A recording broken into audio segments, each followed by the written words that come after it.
Peggy 16.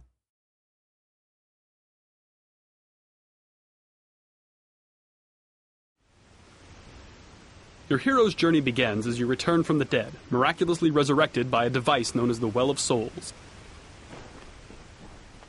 You there! You! What are you doing down here? You don't belong... Wait a moment. No. You soon meet a gnome named Fomerus Hughes, who's amazed that his experimental Well of Souls has finally worked. He tells you that his tower is under attack and that you must escape. Finding a weapon, you prepare to fight your way out. The lens? The new configuration? Perhaps... No, what am I thinking? No time for that now. We've got to get you out of there. Here you get your first glimpse of the Well of Souls, the place of your rebirth. Combat in Reckoning is intuitive and accessible. You can chain together basic attacks with a single button. Trouble?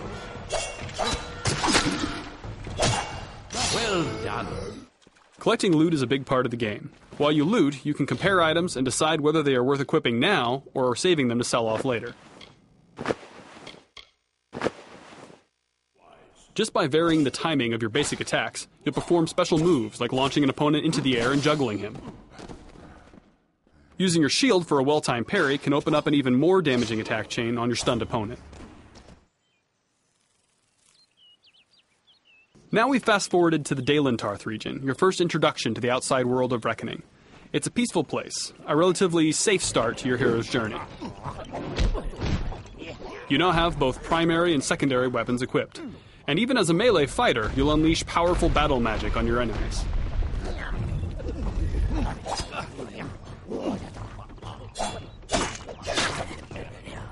Sometimes you're rewarded with opportunities to dispatch enemies with a special Fate Shift kill. Building up enough Fate energy allows you to perform even more powerful attacks.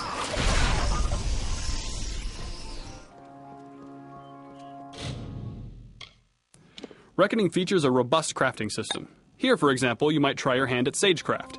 Using this altar, you insert a magical gem into a longsword, upgrading it to a more powerful flaming sword.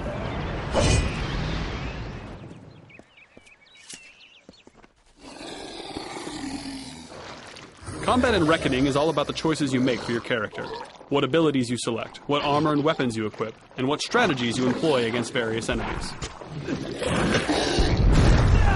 You can perform a war cry that knocks your enemies back, attack the Banchain with your hammer, attack her minions with your sword, and then use your harpoon ability to pick off the stragglers. The Quake ability sets up the enemy for another Fate Shift.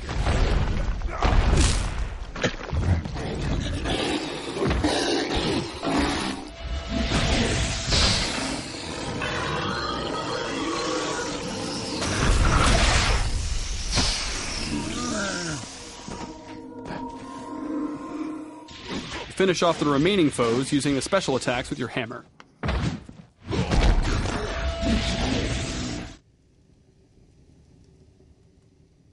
Imagine now that every choice you've made has led you down the path of the mage. You still have a shield, but it's a magical talisman, and your parry move sets your opponent on fire. You also have these chakram weapons you can use to tear through your enemies at a range.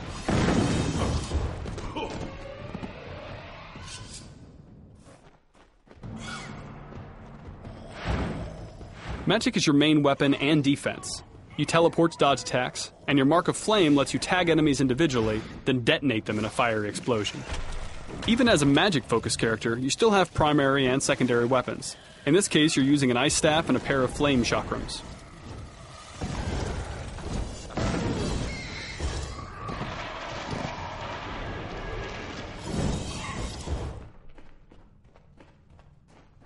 For the sake of this demo, we've given you an advanced spell, Meteor. Here you can see the kind of power a high-level mage can unleash.